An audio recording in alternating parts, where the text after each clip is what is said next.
Assalamualaikum warahmatullahi wabarakatuh. Alhamdulillahilladzi arsala rasulahu bil huda wa dinil haqq liyuzila wa din kulli wa kafa billahi shahida. Asyhadu an la ilaha illallah wa asyhadu anna Muhammadan abduhu wa rasulullah. Allahumma salli ala Muhammad wa ala alihi Muhammad. Amma ba'd.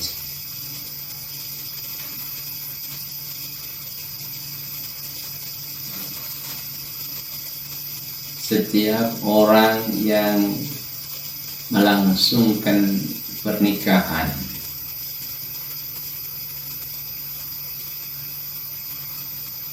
selalu mengharapkan seorang anak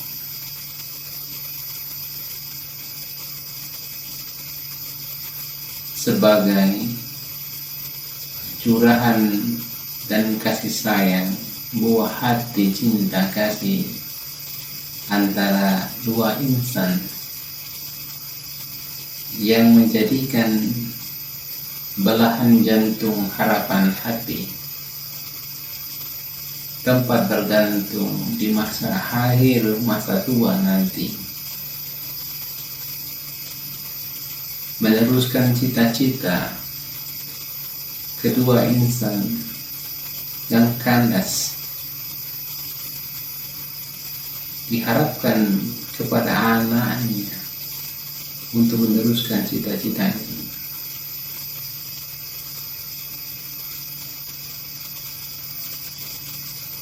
Sangat besar rasa kecewa apabila tidak mempunyai anak dalam kehidupan ini. Istri menyalahkan suami, suami menyalahkan istri, semua saling menyalahkan.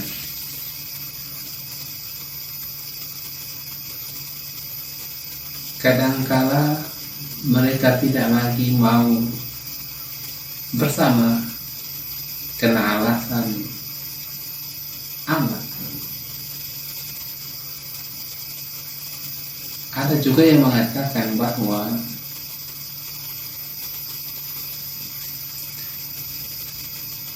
dia menikah akan mendapatkan anak dan keturunan.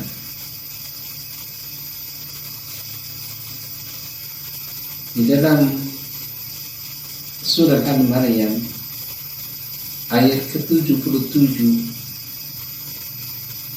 afara'aital ladzina kafaru bi ayatina qala utayanna malan wa walada. Maka apakah kamu telah melihat orang kafir kepada ayat-ayat kami dan ia mengatakan pasti aku akan diberi harta dan anak. Kalau demikian, lagu yang dinyanyikan 10 tahun sudah belum dianugerahi anak, itu omong kosong namanya. Bahkan lebih dari 10 tahun orang juga belum mempunyai keturunan, sampai peot, sampai kering kerepot, belum juga memiliki seorang anak. Karena anak itu bukan dasarnya dari seorang ibu dan ayah, tapi karena Allah Subhanahu wa ta'ala memberikan limpahan rahmat, rezeki dari Allah Subhanahu wa ta'ala. Karena al-tala al-khayb. Karena apa? Itu ghaib. Kita tidak pernah bisa melihat sesuatu yang ghaib, yang belum pernah terjadi. Anak itu belum pernah terjadi. Karena spiritual dan ovum bertemu, itu baru proses dari kejadian suatu makhluk yang bernama bayi dan dilahirkan menjadi bayi, anak juga itu menjadi bayi, nanti dilahirkan menjadi seorang anak yang besar. Karena Allah SWT merestui itu.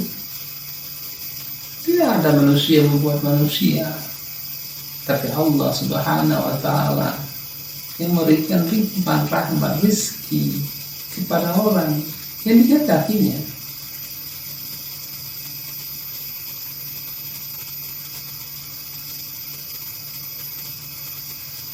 Harta benda dihabiskan hanya mengharapkan tangisan bayi di rumah karena seseorang anak yang sangat rindu, tapi belum juga kunjung tiba seorang anak. Ada kalanya mereka saling menyalahkan satu sama lain, apakah seorang suami ataukah seorang istri, mereka saling menyalahkan.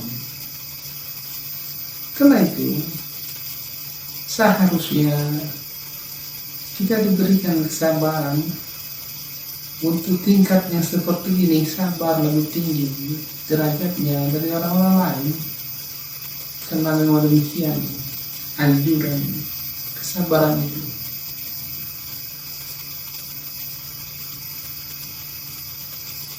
Tapi nanti setelah dikasih anak dibiarkan sia-sia. Ada anak yang dibuang di tong sampah. Ini anak-anak yang tidak diharapkan. Anak di luar nikah. Sekali mereka anaknya datang, timbul lahir, dibuang. Timbul lahir, dibuang. Tapi orang dalam keadaan yang baik dilakukan dengan baik, terus terang mereka diberitakan dengan orang banyak, dikasih mahar yang bagus, didoakan orang banyak, tapi belum juga diberikan putra dan putri oleh Allah Subhanahu wa Ta'ala. Karena ini cobaan dari Allah Subhanahu wa Ta'ala. Cobaan. Anak itu cobaan, harta itu cobaan dari Allah Subhanahu wa Ta'ala.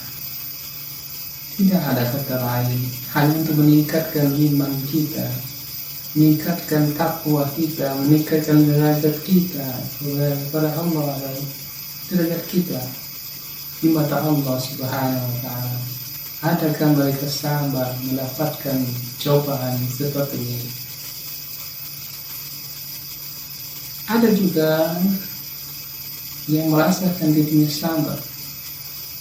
Diambil anak orang yatim piatu, datang ke tempat yatim piatu, dia mengambil anak, mengadopsi anak. Dilipatkan juga pahala dari dia mengambil anak yatim. Dapat pahala lah dia dari mengambil anak yatim, mengasuh anak yatim. Dan anak yatim itu mudah-mudahan berdoa kepada Allah Subhanahu wa Ta'ala untuk mendapatkan putra-putri keturunan, karena amalan mengasuh, merawat anak yatim piatu itu. Allahu a'lam bishawab.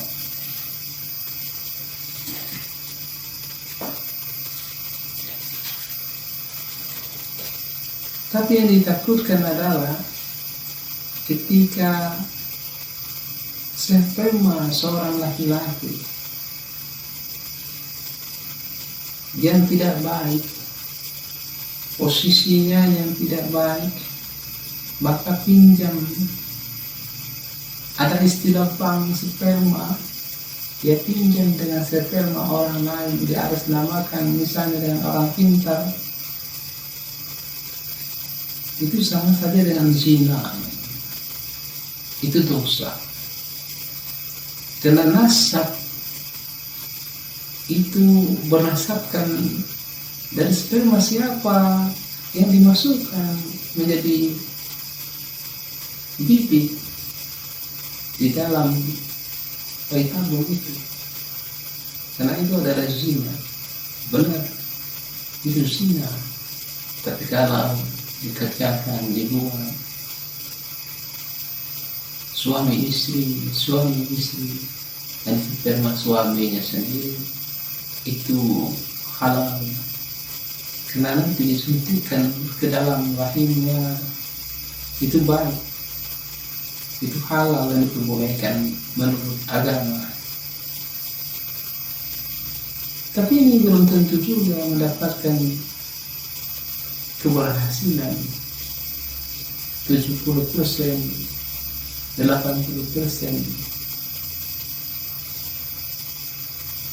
gagal atau berhasil. Itu rahasia Allah Subhanahu wa ta'ala. Tapi ada juga yang mereka kerjakan itu berhasil, karena itu disuntikan dari luar ke dalam.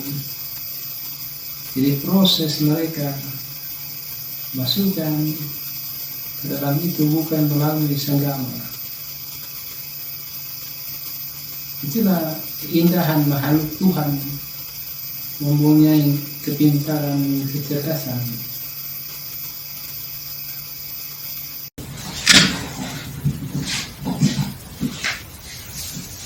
Jadi anak itu adalah anugerah yang terindah, yang sangat penting dan sangat berharga bagi kehidupan kita.